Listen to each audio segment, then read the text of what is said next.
जय हिंद दोस्तों, स्वागत है आप सभी का आपके अपने YouTube चैनल पे। इस तरह के सवाल आपको हर एक एग्ज़ाम में देखने को मिलेगा। खास करके रेलवे के अगर आप किसी भी एग्ज़ाम में बैठ रहे हैं तो उसमें तो आपको देखने को मिलेगा ही मिलेगा। इसके अलावा यदि आप एसएससी का भी एग्ज़ाम देते हैं या फिर और भी कोई कॉम्पिटिशन वाले एग्ज़ाम देते हैं तो वहाँ पर इस तरह के सवाल आपको काफ़ी सारा देखने को मिलता है। तो आज के इस वीडियो में बिल्कुल ट्रिक से मैं बताऊँगा कि इस तरह के सवालों को मात्र 2 से 3 सेकंड के अंदर में आप कैसे इसको सॉल्व कर सकते हो। ठीक है, तो चलिए स्टार्ट करते हैं। वीडियो पसंद आए तो प्लीज़ वीडियो को लाइक कीजिएगा। चैनल पे पहली बार आए तो सब्सक्राइब कर लीजिएगा इस तरह के वीडियो के नोटिफिकेशन को पाने के लिए। सबसे पहले जो भी जानकारी आपको दी गई है उसको आपको नोट डाउन कर लेना है। यहाँ पे कहा गया है कि एक किसान के घर में मुर्गियाँ और बकरियाँ हैं, यानी कि कुछ मुर्गियाँ हैं और कुछ बकरियाँ हैं।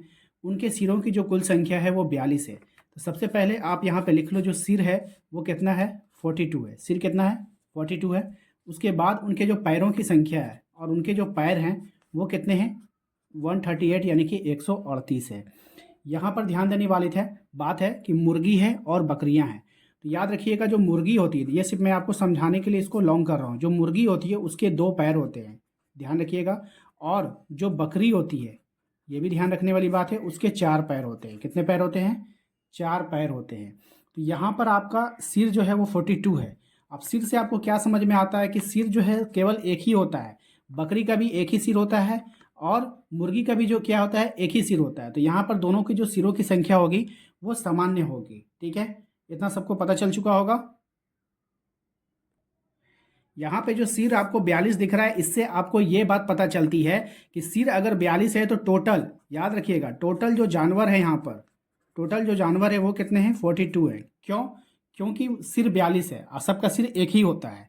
ठीक है, आप क्या करो ना, सबको 2-2 पैर दे दो, यानी कि दो दो पैर आपको क्या करना है, सब में बांट देना है। 2 पैर सबको देना है, 2 पैर क्या करना है, सबको देना है। याद रखिएगा, 2 पैर सबको देना है। तो यहाँ पे टोटल पैर जो जितने थे उसको आप छोड़ दो, पहले 2-2 पैर दे दो। 42 सर है आपके पास, यानी 42 जानवर हैं। तो 42 को अगर आप 2-2 पैर दोगे तो कितना हो जाएगा, 2 दूनी 4 और 2 चौके 8, यानी कि टोटल आपने 84 पैर को बांट दिया। जब आपने 84 पैर को बांट दिया तो शेष आपके पास कितने पैर बचे, 138 पैर टोटल थे, याद है आपको। इसमें आपने 84 पैर को बांट दिया है।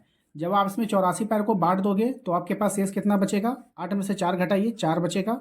और 13 में से फिर 8 घटा दीजिए। ठीक है, कितना बचेगा, 8 5 13, यानी कि 54 पैर आपके पास बचे हैं। अब ये जो 54 पैर बचे हैं, ध्यान दीजिएगा, ये जो 54 पैर बचे हैं ये पैर किसके हैं। अब ध्यान देने वाली बात है कि यहाँ पे जो 54 पैर आपके शेष बचे हैं, आपने 2-2 पैर सबको दिया था ना, अभी आपने 2-2 पैर सबको बांट दिया था। तो टोटल जो है आप लोग का 84 पैर बढ़ चुका था, जिसमें बकरी भी थी और मुर्गियाँ थी। तो मुर्गियों को तो अपना टोटल पैर मिल गया ना। तो जो 54 पैर शेष बचे हैं ना, वो किसके पैर हैं, वो यहाँ पर बकरियों के पैर हैं, जिसको 2 पैर आपने पहले ही दे दिया था, अब उसको 2-2 पैर और देना है।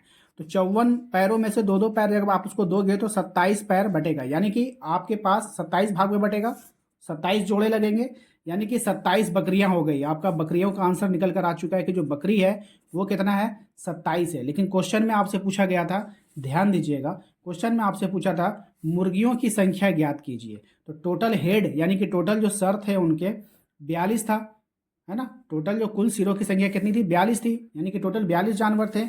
और 27 इसमें से आपके उन्होंने बकरियों को फाइंड कर लिया है। तो 42 में से जब आप 27 को घटाओगे तो आपके यहाँ पर मुर्गियों की संख्या ज्ञात हो जाएगी। यानी कि 12 में से 7 घटा दो, कितना हो जाएगा, 5 हो जाएगा। और यहाँ पर बचा आपका 3 में से 2 घटाइएगा, 1 बचेगा, यानी कि 15 यहाँ पर मुर्गियाँ थी। ठीक है, आशा करते हैं कि आप लोगों को समझ में आ गया होगा। कुछ नहीं करना है, सबको पहले उनका पैर वापस कर दो। ठीक है, जो बच जाएंगे उनको देखिए कि जो बचे हुए पैर हैं वो किन के हैं। उसके बाद आप उनकी संख्या निकाल सकते हैं। उसके बाद जो सवाल पूछा जाएगा उसको आप वहाँ पे लागू कर सकते हैं।